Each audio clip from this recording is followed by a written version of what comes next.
Bismillahirrahmanirrahim. Assalamualaikum warahmatullahi wabarakatuh. Alhamdulillah wassalatu wassalamu ala Rasulillah wa ala alihi wa sahbihi wa man tabi'ah wa wala wa la hawla wa la quwwata illa billah. Faqad qala Allah Ta'ala fi kitabihil karim wa huwa asdaqul qailin. A'udzu billahi minasy syaithanir rajim. Ya ayyuhalladzina amanu kutiba alaikumus siyam kama kutiba alal ladzina min qablikum la'allakum tattaqun. Shadaqallahul azim. Bapak Ibu sekalian yang dirahmati oleh Allah Subhanahu wa taala, tiada kata yang pantas kita ucapkan pada kesempatan yang berbahagia ini kecuali tasyakkur, puja dan puji kehadirat Allah Subhanahu wa taala yang senantiasa melimpah ruahkan kepada kita semua beraneka ragam nikmat, nikmat iman, nikmat Islam, nikmat sehat wal afiat, nikmat waktu luang dan lain-lainnya yang apabila kita ingin mencoba menghitung-hitungnya, kata Allah, wa in ta'uddu ni'matallahi la tuhsuha. Jika kalian ingin mencoba menghitung-hitung nikmat Allah, niscaya tidak pernah ada yang bisa menghitung. Karena saking banyaknya nikmat Allah Subhanahu wa taala yang diberikan kepada kita. Salawat dan salam semoga tetap tercurah kepada baginda Nabi besar Muhammad sallallahu alaihi wasallam beserta para keluarganya, para sahabatnya, dan kita umatnya, dan bahkan umatnya hingga akhir zaman. Amin ya rabbal alamin. Bapak Ibu sekalian yang dirahmati oleh Allah Subhanahu wa taala, rahimani wa rahimakumullah. Pada kesempatan yang berbahagia ini, izinkan saya mengutip salah satu firman Allah Subhanahu wa taala yang berkaitan dengan puasa, dan nanti ada satu hadis Rasulullah SAW yang berkaitan dengan bulan Ramadan, sehingga nanti dua dalil tadi, baik ayat maupun hadis, akan kita jadikan sebagai referensi untuk mengoptimalkan bulan Ramadan yang akan datang ini, sehingga musim ibadah di bulan itu betul-betul kita bisa memetik seluruh kekayaannya. Karena memang kata Rasulullah SAW, siapa yang di bulan Ramadan nanti dia diharamkan dari rahmatnya, dari kebaikan bulan Ramadan, maka dia akan diharamkan seluruhnya. Hadis itu nanti akan kita kutip. Ya mas sekalian, Bapak Ibu rahimakumullah, Allah Subhanahu wa taala berfirman yang tadi saya sudah sebutkan, ya ayyuhalladzina amanu, wahai orang-orang yang beriman, kutiba alaikumus siyam, diwajibkan kepada kalian berpuasa, kama kutiba alal ladzina min qablikum, sebagaimana telah diwajibkan kepada orang-orang sebelum kalian, la'allakum tattaqun, agar kalian menjadi orang-orang yang bertakwa. Ayat ini secara terang-terangan memberikan gambaran kepada kita semua bahwa siapa yang mengoptimalkan puasa Ramadan, maka dia akan mendapatkan piala takwa. Piala takwa artinya dia mendapatkan keistimewaan, keutamaan orang-orang yang bertakwa. Keistimewaan orang-orang yang bertakwa, salah satunya misalkan, atau beberapanya misalkan, Allah mengatakan, wa may yattaqillaha yaj'al lahu makhraja. Barang siapa yang bertakwa kepada Allah, Allah akan memberikan jalan keluar dari seluruh kesulitan. Wa yarzuqhu min haitsu la yahtasib.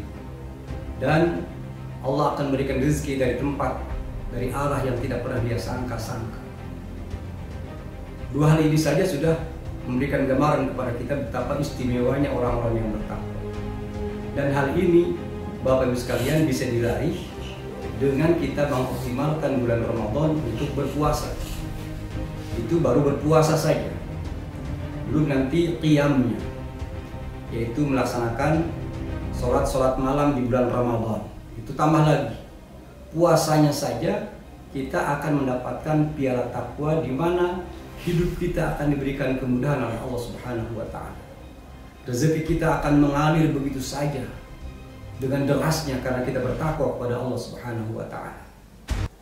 Karena itu jemaah sekalian, mari kita optimalkan Ramadan ini dengan sungguh-sungguh agar kita menjadi orang-orang yang bertakwa kepada Allah Subhanahu wa Ta'ala, agar kita mendapatkan piala takwa yang sangat indah tadi. Lalu bagaimana agar ketakwaan itu kita raih di bulan Ramadan?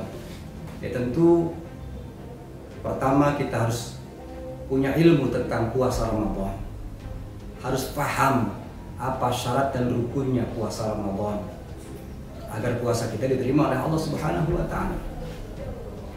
Harus tahu apa-apa yang akan membatalkan puasa Ramadan sehingga kita bisa menghindarinya, sehingga kita bisa tetap istiqomah menjalankan puasa itu dengan sesungguhnya.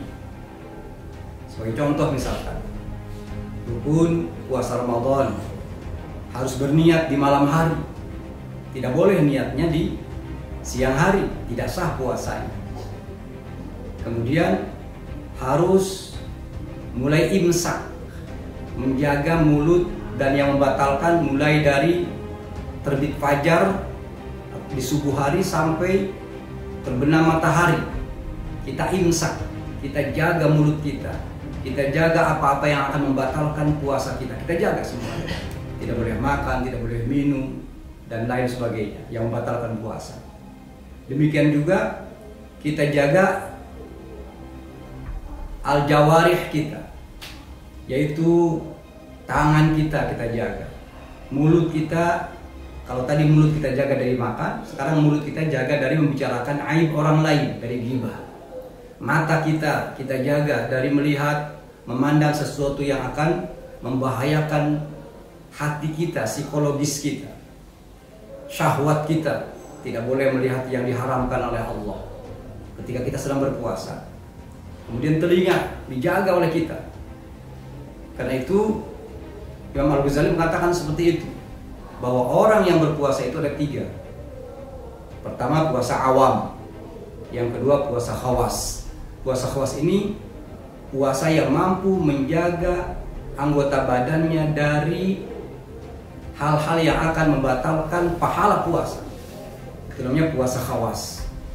Jadi besok ini bukan hanya mulut kita jaga dari makanan dan minuman, tapi mulut kita jaga dari membicarakan orang lain, dari ghibah, dari memfitnah, dari menggunjing yang sudah menjadi kebiasaan kita.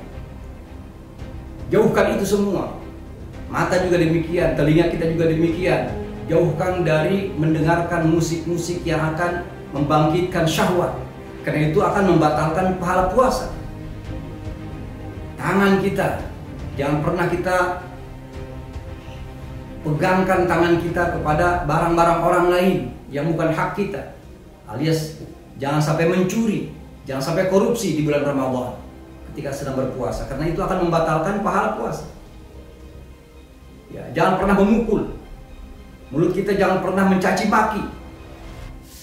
Kalaupun ada orang yang mencaci maki kepada kita, kita harus mengatakan kepada mereka, ini shaim, saya sedang berpuasa. Kenapa? Karena saking inginnya puasa ini kita pertahankan sampai akhir hari, supaya kita mendapatkan piala takwa di hari itu. Nah, yang paling bagus jamaah sekalian, bukan hanya mulut dan lain-lain yang kita jaga, tapi juga hati. Itu namanya puasa khawasul khawas, kata Imam Al-Ghazali. Puasa khawasul khawas, puasa orang yang sangat spesial, yaitu bukan hanya menjaga mulutnya, bukan hanya menjaga tangannya, bukan hanya menjaga telinganya, matanya, tapi dia menjaga hatinya. Tidak ada riya, tidak ada dengki, tidak ada benci dalam hatinya ketika sedang berpuasa. Maka betapa indahnya di akhir puasa, di akhir hari dia akan mendapatkan piala yang Allah siapkan di hari itu, piala ketakwaan atau piala takwa. Hasilnya atau istimewanya, kita akan mendapatkan seluruh kemudahan yang Allah akan berikan kepada kita. Rezeki mengalir derasnya tanpa kita sangka-sangka. Kalau kita punya gaji 3,5 juta misalkan per bulan, itu rezeki yang sudah patok, sudah kelihatan, sudah terbatas. Tapi nanti kalau kita mendapatkan piala takwa dari puasa ini, rezeki itu tak terbatas.